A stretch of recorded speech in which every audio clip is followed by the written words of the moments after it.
Module number 55, values की अब हम बात करने के लिए लगे। वैल्यूज क्या हैं, एक ऑर्गेनाइजेशन का क्या फोकस है वैल्यूज बेस्ड अटैचमेंट के ऊपर, इसके ऊपर हम कुछ बात करेंगे। सबसे पहले समझ लेते हैं कि वैल्यूज क्या चीज है। वैल्यूज को एज ए डेफिनेशन ये कहा जाता है कि they are actually the core beliefs that transcends context and serve to organise and direct attitudes and behaviours. हर ऑर्गेनाइजेशन का एक वैल्यू सेट है। वो वैल्यू सेट एक्चुअली उसका बिलीफ है कि जो कि कहीं ना कहीं रिफ्लेक्शन होके नजर आएगा उस ऑर्गेनाइजेशनल की बिहेवियर के अंदर, उसके एटीट्यूड के अंदर। The way they deal there customer, ये उनके वैल्यू सिस्टम ही ड्राइव करेगा। फॉर एग्जाम्पल, आप किसी यूनिवर्सिटी में एडमिशन के लिए जाते हैं, वहां पर आप ये जाके जानना चाहते हैं कि फॉर एग्जाम्पल अगर मैं क्वालिफाई ना कर सका एंट्री टेस्ट में तो क्या मेरी जो एडमिशन फीस है वो रिफंड हो जाएगी। अब ये आपको एक प्रोसेस बिजनेस का डिफाइंड होगा।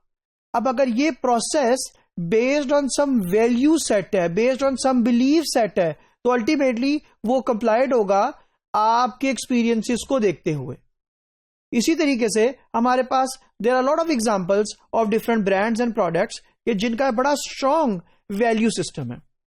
अच्छा, ये बात भी समझना जरूरी है कि जब हम वैल्यूज की बात करते हैं तो it is not related to our country only, it is not related to a particular religion only.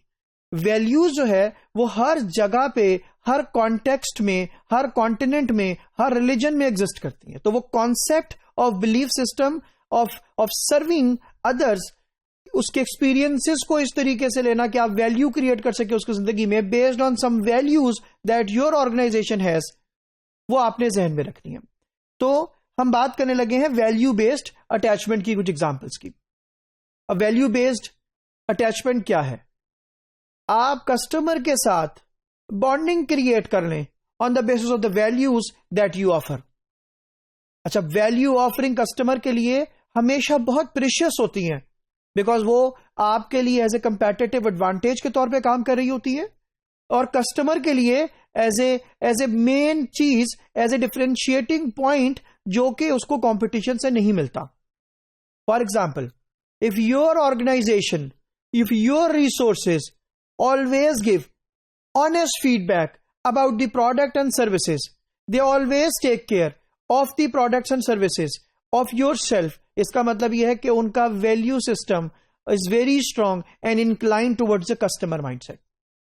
और अगर कस्टमर की तरफ इंक्लाइन होगा, इसका मतलब यह है कि वो कस्टमर के बेनिफिट के लिए ही काम कर रहे हैं।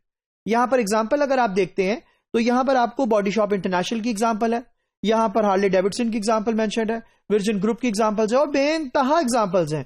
कैटेगोरिकली मैंने यहां इंटरनेशनल कंपनीज की एग्जांपल्स को लिखा है क्योंकि ये परसेप्शन लिया जाता है कि may be they will not be having so much value system, जिसकी वजह से शायद वो कस्टमर ओरिएंटेशन ना हो। तो अब मैं अगर आपको सिर्फ एक एग्जांपल दिखाना चाहूं जो कि डिटेल से डिस्कशन के लिए हो, तो वो बॉडी शॉप इंटरनेशनल की एग्जांपल की है। तो you can see there core values, बड़े बेहतर तरीके से उन्होंने अपने कोर वैल्यूज को इलैबोरेट किया और वो ये कहते हैं कि we are different because of our core values, so this is the competitive advantage and everywhere you will see focused on the core values.